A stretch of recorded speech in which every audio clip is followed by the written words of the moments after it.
Layman to maintenance. Bert Layman to maintenance, please. What's with the annoying happy face? I got the tape. The surveillance camera caught Lucy siphoning the gas out of your tank? Red-handed. All right. Well, did you tell Baldwin? Not yet. I'm on my way. Oh, well, he's got to cut you some slack now. I wouldn't count on it. After all, I am the one who left Serena alone in the car.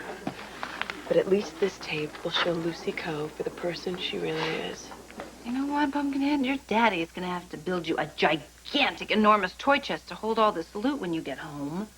Yeah, I sure hope you know how to share. I've always been partial to gorillas that have won gold medals. I'm really good at sharing. Daddy, will you put Dirty Kitty on top so she doesn't get lost? I certainly will. So, I bet you're excited, huh? About going home to the firehouse. Well, kind of. What do you mean, kind of? I got everything set up at the firehouse for you. The firehouse misses you, and I miss having you there. I'm kind of scared. What? What? What are you scared of? How am I going to live in the firehouse if I can't see? Well, you've been doing fine. You've been working with a mobility specialist, and she says you're doing fine, and she's going to be there as much as you need her. Hey, and you know what? All of us will be right there whenever you need anything, okay? That's right. Hey, I went shopping for you, and I got you a cool pair of new glasses. So I'm going to just put them on here, okay? I'm going to make the switcheroo. There we go. One. Why can't I just wear the glasses I was wearing before? Well, you can. You can. It's just I thought you'd like a couple pairs so you can have some options. I hate wearing glasses. I just hate I wearing know you do, but you know what? Right now, your eyes are really fragile. And while they're healing, you don't want anything to poke you in the eyes or anything like that. You know, you're not going to have to wear them for very long, not for very long. What if I have to wear them forever?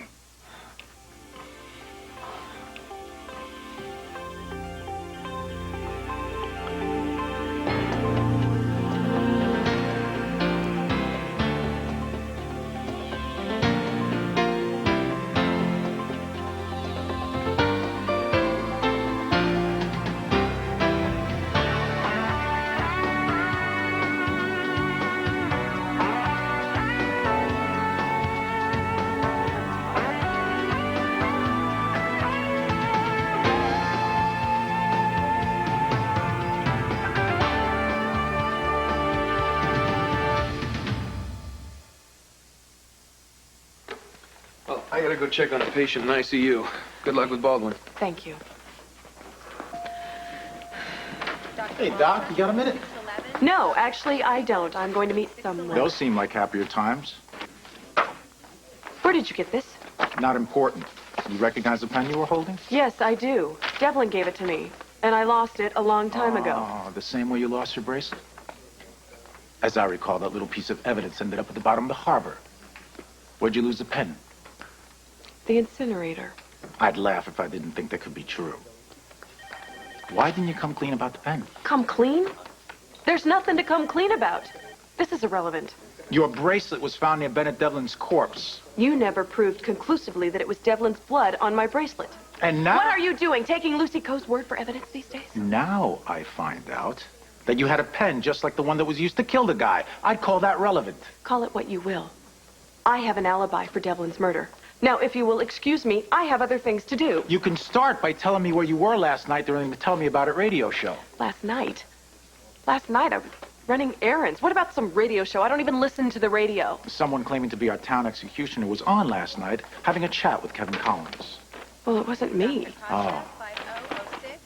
I want you to come down to the station with me right now. I need to take some dental impressions. We're trying to match the teeth marks on the pen we pulled out of Devlin's chest. Forget it. If you want to get a dental impression from me, you're going to have to catch my act down at the Ha Ha Club. Ha ha, I can get a warrant. Will you stop it with these scare tactics? All right, I'm not an idiot, Garcia. I know that you already charged Julie with the crime, so her teeth marks must have matched the ones on the pen. Quit trying to bully me. You can come with me voluntarily, or we can do this the hard way. This is a stab in the dark. Why don't you try and match my teeth marks with Dracula's? Haven't you heard? I suck the blood out of all of my victims.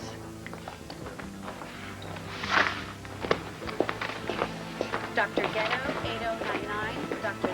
Lily Ghetto, 8099. So, did Serena get discharged? Yes. She's really nervous about going home, so I'm gonna go check on her in a bit. What did you want to tell me? It's Courtney. She's strapped for cash. Her deadbeat ex won't cough up a single dime for child support, and she can't afford the hotel anymore. That's awful.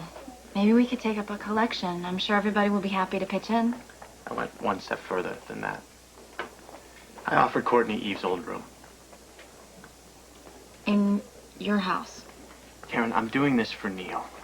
I mean, I can't stand by and watch his mother end up in a flop house. So your gorgeous ex-girlfriend is going to be sleeping in the room next to yours. There is no way I'm looking at Courtney at this point in my life. What happened between us is light years from who I am now and what I want. Dr. Janowski. I want to be big about this, Joe. But I know that you and Courtney meant a lot to each other at one point. And I believe you when you say that you've moved on from that. But I have to tell you, I'm feeling a twinge of something really weird here. Like what? Once bitten, twice shy, if you know what I mean. Yeah, I do. You're talking about what happened between you and Jagger. Yeah, Jagger left me for another woman. You know what? This is stupid. Just fine. Whatever. If you want her to move in with you, that's fine. It's your house. I'm fine with that. Hey, Okay, no. listen to me. Wait. Karen. Jagger was a fool to let you go. But I am not a fool. I waited so long for you to give me a chance, and now that you gave me that chance, there is no way in hell I'm gonna let you go. I'm tolerating Courtney for Neil's sake. That is it.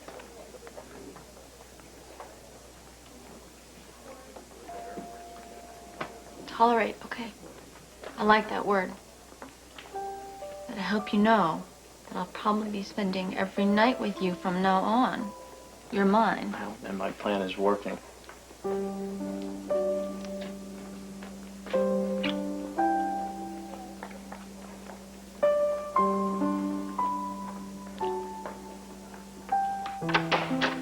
Okay, all right, sir. And everything is just like you remember it.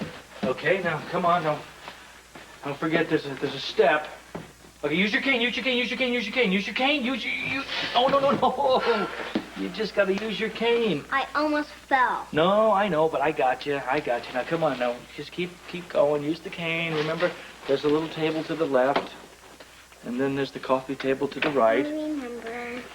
Okay. Pal, maybe we should just spread everything out, make the paths a little wider, you know, so she doesn't hit them. No. The mobility specialist said that she keep everything. She's got a mental picture in her head as the way things are. You can always make adjustments later. That's right. Daddy, can you help me count? Yep, that's what I'm here for. Ready? Okay. 1, 2, 3, 4. That's your chair. That's right. Now, so how many steps was it to the chair? 4. 4. Yes, we that go. was excellent. You keep Pumpkinhead. that up, Serena, you'll be a math whiz just like Victor. How do I get to the telescope? Hey, I'll take you. I'll walk you. No, we'll count the steps over there. I think it's about 4 steps. 2, 3. There you go. I can't see Mommy's star anymore. Daddy, you know what Neil said? Now, what did Neil say? He said, whenever I can't see with my eyes, I can see with my head. Do you still have the lightsaber Neil gave to me? Lightsaber.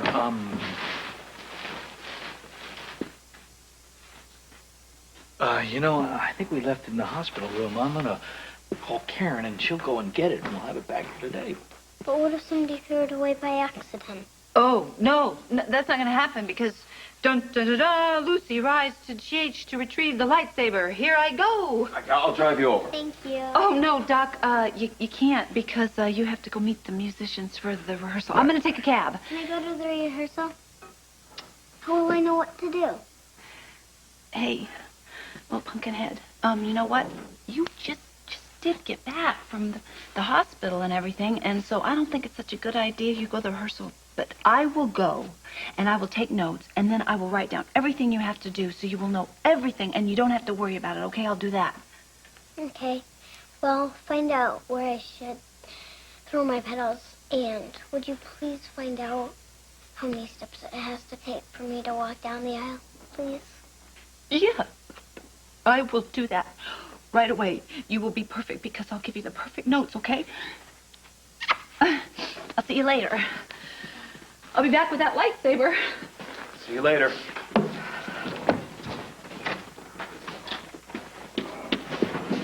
Whoa! Oh, come here. You all right? Am I bleeding? No, you're not bleeding. You just bumped your knee, that's all. I hate it. The open coffee table. I hate it. I know. It's stupid. We'll get rid of that coffee table. You're doing really good. You know that? You're doing really good.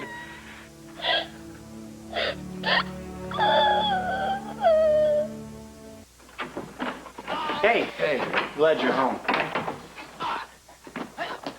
How you feeling?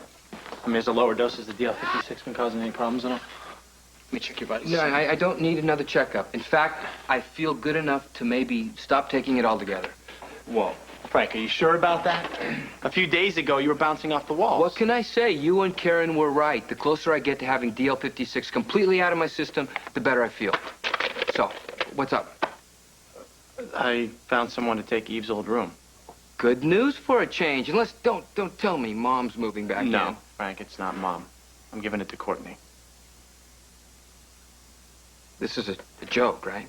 What would I joke about something like this for, Frank? There is no way she is coming in here after what she has done. All she did was break up with me. And I'm doing this for Neil, so why are you getting so angry? I don't like her, Joe. She was engaged to someone else when she was fooling around with you. Is this ringing a bell? You dropped out of college, you chased her down halfway around the world, and when you find her, she treats you like pond scum. Frank, it was a long time ago. I put it behind me, so why don't you give me some credit for growing up? And besides, something good came out of it because I found Karen. Who also happened to be married at the time. You know, at least Karen was worth waiting for. Does she know that Courtney wants to move in here? Yeah, she does.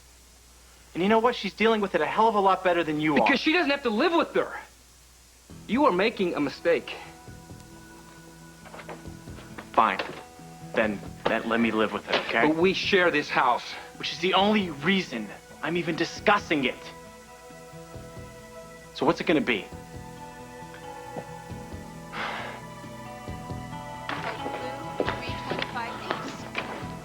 Don't tell me Baldwin thanked you for the news with a right hook to the mouth. Of course not. I never even got a chance to see Scott. Garcia found out that I had a pen like the one that was used to kill Devlin, and he took me down to the police station to get a dental impression to see if my teeth marks matched the ones on the pen. Did they? No, I don't chew pen tops. Well, this will put you back at the top of Garcia's list of suspects. Suppose he'll start sniffing around about our alibi again? Probably. You just can't stay out of trouble, can you? All right, let's just not even worry about that. Garcia's just chasing his own tail. Now, cross your fingers, because I'm on my way to Serena's room to give Scott this tape of Lucy. And I have no idea how he's going to react. Dr. Chin, cardiology. Dr. Barnes Chin, cardiology. Gotcha. Oh, well, sorry there, but Scott's already taken Serena home, and I got to come back, and I get to go back with her little toy we misplaced. And what you doing? You kind of spreading and smearing my good name all over the place? Your good name, Lucy? Oh, you are deluded. And you're embarrassing. Do you actually think you're going to get people to believe that I had anything to do with this accident? They're not going to believe you. They're just going to believe that you are pathetic for trying to pin this whole thing on me. What I cannot believe is that you are standing here acting completely innocent when you are guilty as sin. It's no act. I almost feel sorry for you. Don't. Please don't. I wish you would feel sorry for Serena, the little girl that you almost killed and blinded. You know, you truly, absolutely reap what you sow. I hope you remember that. I don't have to stand here and trade insults with you anymore, because today is a very happy day. Serena's finally at home after you so carelessly damaged her. And Scott, well, he's just written you right out of his life. And tomorrow, I am going to marry the kind of man that you can only dream about. So, Ta, for me, you don't exist anymore.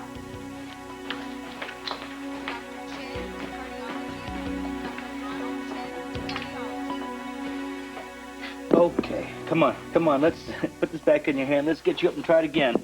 I don't want to. It's too hard. I want to go to my room. Well, all right, I'll tell you what we'll do then. We'll go up to your room, and on the way up there, you count all the stairs so that you know how I don't want to. I want you to carry me. Serena, listen, okay? Now, the mobility specialist says that you got to get up and you got to do these things, you know, on your own. That's important. Now, let's go. I can't. It's too hard. I need you to carry me. Okay, how about this, okay? I'll hold your hand, and we'll go up the stairs that way. I don't want to hold your hand. I want you to carry me. Serena, I know this is really rough right now. It's tough, but we just got to get past it, all right? I know. How about this? Let's just pretend like we're getting ready for the wedding tomorrow, all right? I want to be in that stupid wedding, and I don't want to hold that stupid Mexican hand either. I'm not going to wear these stupid things either.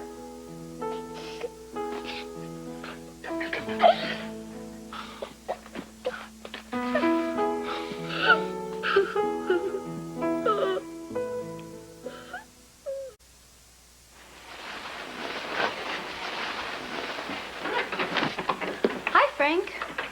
Courtney? I'm really grateful for this. I was in a tight spot. That was Joe's idea, not mine. I'm sorry, I have to apologize. Frank was absent the day they gave instructions on hospitality. Well, that's all right. Big Brother's bark was always worse than his bite. You know, I've switched that around, Courtney.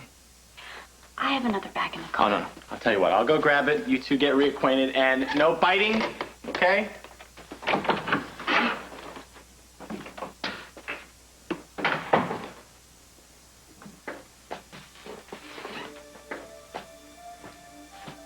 You don't belong here, and you know it. You've made your feelings very clear, Frank. Now ask me if I care. Okay, Serena, you know what? None of this is going to be easy, but we just got to give it a try, okay? Daddy, why couldn't you do something to fix my eyes? Serena, I would give everything that I have in life to fix your eyes, but I can't do that right now. I love you more than my own life. And part of loving you and part of being your father is trying to help you do something on your own for yourself. Daddy, this is way too hard for me. Serena, when I was your age, I told a science teacher that I would build this birdhouse, and I didn't know how to build a birdhouse.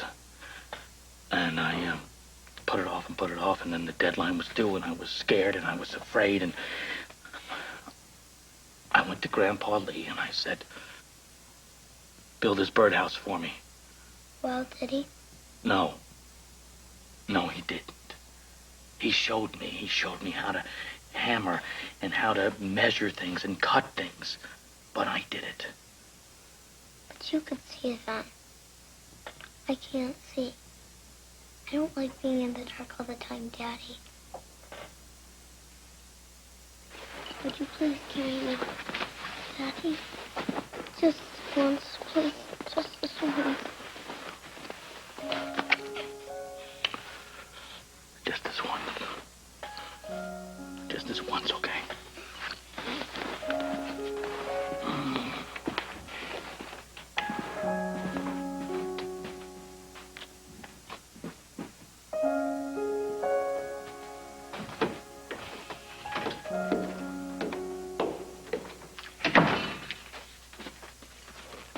Well, look at that. You found Serena's lightsaber. Yep, I sure did. You know what? I figure that we'll run it by the firehouse on our way to the rehearsal.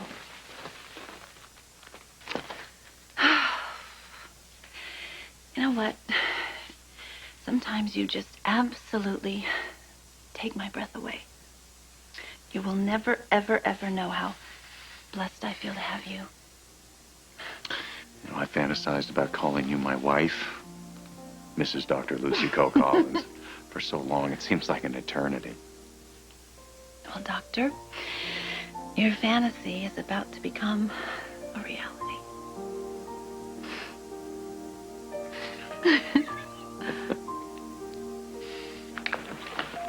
Hey, I want to hear the whole thing. What did Baldwin's face look like when you told him that you had Lucy caught on tape?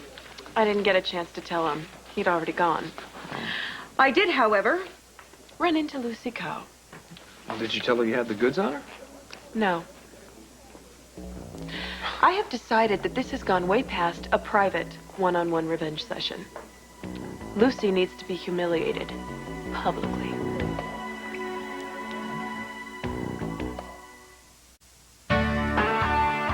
This is Kevin Newman. And Lisa McCree. Tomorrow, Joel Siegel reviews Steven Spielberg's Saving Private Ryan. Plus, Chef Emeril Lagasse makes blueberry and peach cobbler live from New Orleans tomorrow on Good Morning America.